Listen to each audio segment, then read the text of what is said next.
Pupukpukin natin to. Ito ang kailangan ko. Ganda ng lagayan ko, no? Okay na to. May nahuli ako isa. Hindi nyo nakita. Buhay pa yan.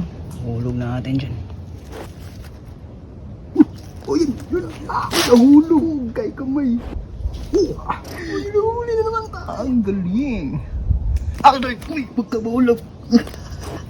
Sumabit pa sa kahoy. Hindi ko na makuha. Ang liit. Ang klaseng isda ba to?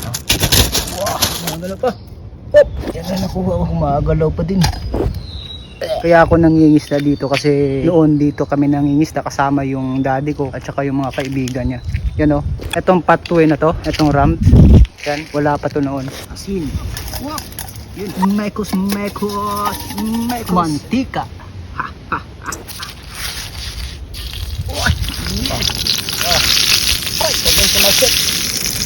Itong mga mangroves dito, hindi pa ito masyadong marami noon, pero dahil ang program ng aming local government dito, hindi na siya pinapaliguan, tapos nagti-tree planting yearly, may mga program, kaya dumami din ito. Bawal ng maligo dito, kasi masisira daw yung mga mangroves.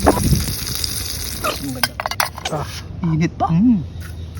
Crunchy yan, bay. Oh. Crunchy yan pagkaluto. Sayang hindi ako nakadala ng kanin. Crunchy yung ulo niya. Sarap bay, solve na. Rap.